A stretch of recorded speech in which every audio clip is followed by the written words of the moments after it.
Oke, pada kesempatan ini saya Danang Samsu, Kepala Bidang Pencegahan dan Kesiapsiagaan Bencana Badan Penanggulangan Bencana Daerah Istimewa Yogyakarta akan share bersama berkaitan dengan apa itu bencana, apa itu risiko bencana, dan juga posisi kita sebagai manusia terlibat di dalamnya. Saya mulai dari bencana.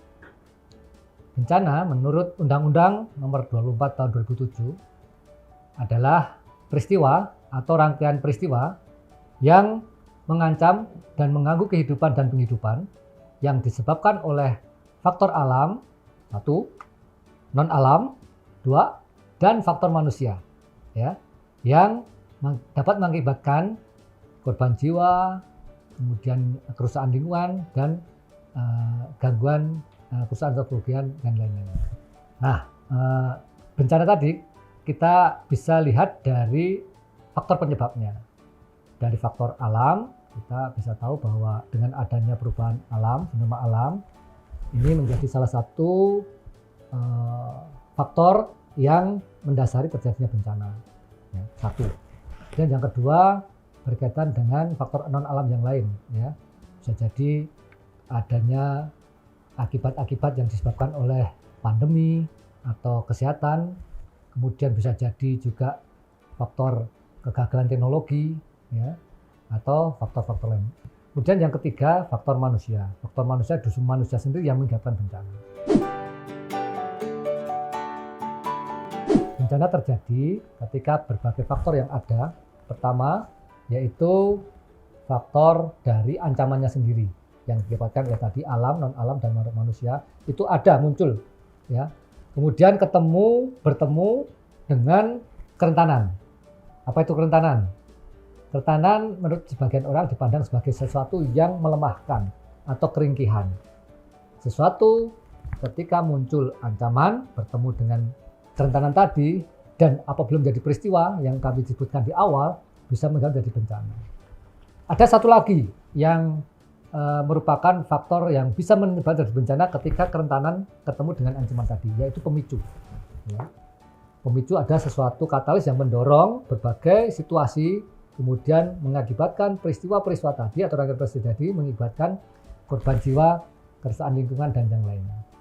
Contohnya, misalnya kita ambil dari bencana tanah longsor. Tanah longsor, seperti kita ketahui, sering terjadi pada musim pancaroba atau musim penghujan. Tanah longsor jarang terjadi ketika musim kemarau. Nah, di sini kita bisa melihat bahwa pemicunya adalah hujan yang berbagai kondisinya misalnya cukup ekstrim, baik durasinya maupun jumlah curah hujannya, ya. Ketemu dengan tadi kerentanan tadi ada yang ringkih, misalnya tanah gembur yang siap meluncur, kemudian dipicu oleh hujan yang cukup ekstrim tadi, bisa jadi longsor. Itu satu gambaran bagaimana kita melihat definisi dari bencana, kemudian bencana itu ketika ketemu dengan berbagai macam faktor yang mendasarinya. Kemudian bagaimana dengan kita sebagai faktor yang sangat menentukan terjadinya bencana tadi. Nah, ada beberapa bencana yang bisa kita prediksi, ada yang tidak. Sebagai kita manusia. Contoh yang kita bisa prediksi adalah yang slow onset. Seperti bencana-bencana yang munculnya ada tanda-tandanya. Seperti misalnya tanah longsor tadi pun masih bisa. Misalnya kita bisa melihat satu lingkungan atau wilayah dengan kondisi tertentu, misalnya kelerengannya tinggi, kemudian kita bisa mendeteksi jenis tanahnya yang mudah bergerak, ada rekahan dan yang lainnya, ya.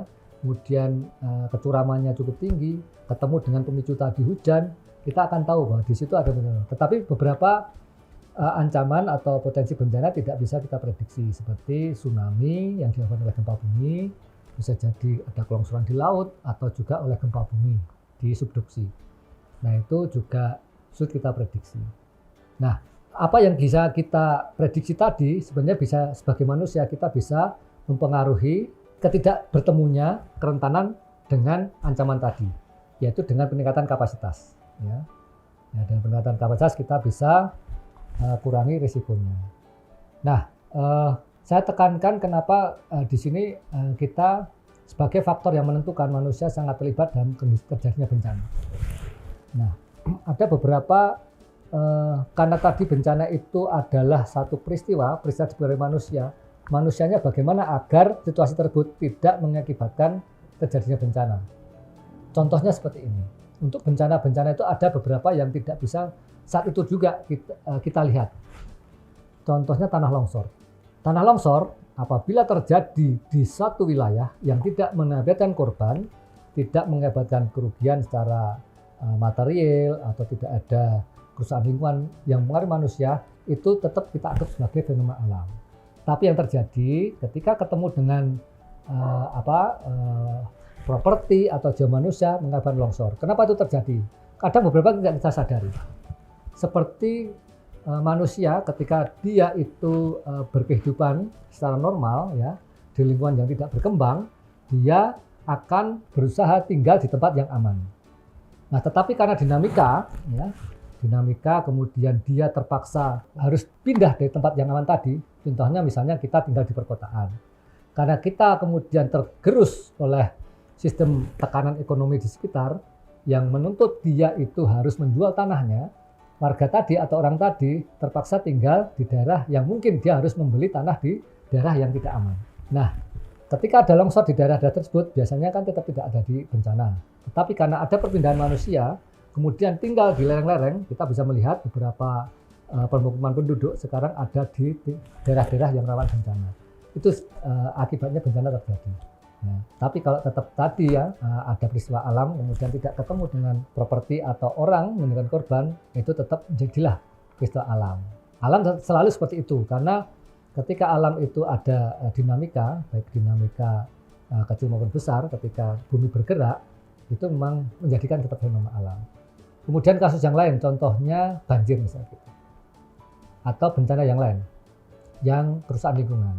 Dulu ya, ketika satu wilayah itu sepi ya dari kepadatan penduduk ya, daya dukung lingkungan masih cukup untuk mendukung kehidupan sehari-hari dengan aman ya.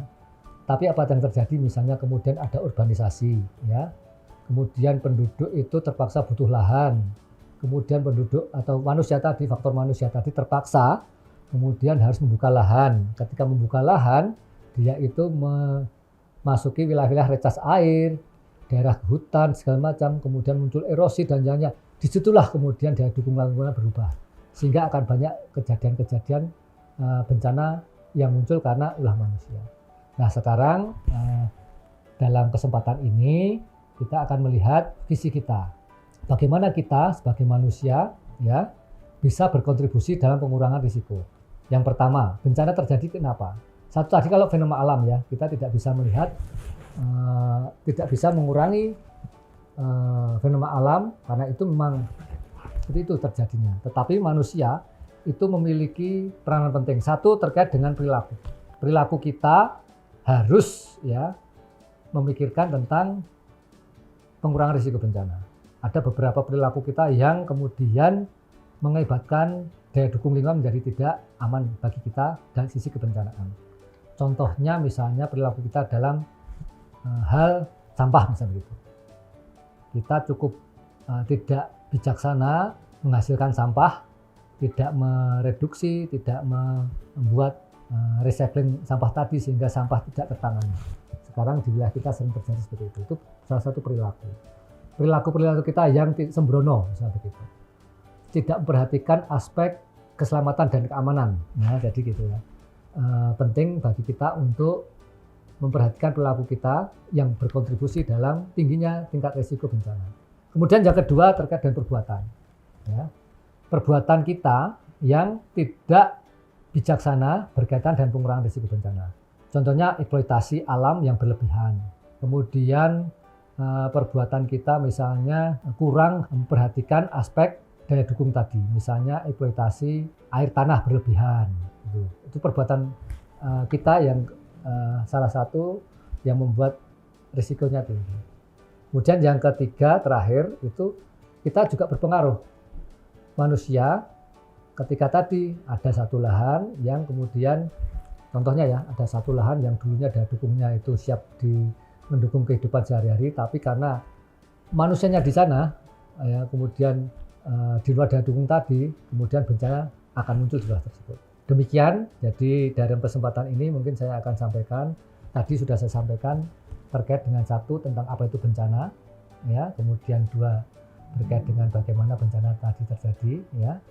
Kalau belum terjadi namanya risiko, tapi sudah terjadi berarti peristiwanya menimbulkan dampak buruk, kemudian bagaimana pengaruh kita sebagai manusia yang sangat mempengaruhi terjadinya bencana.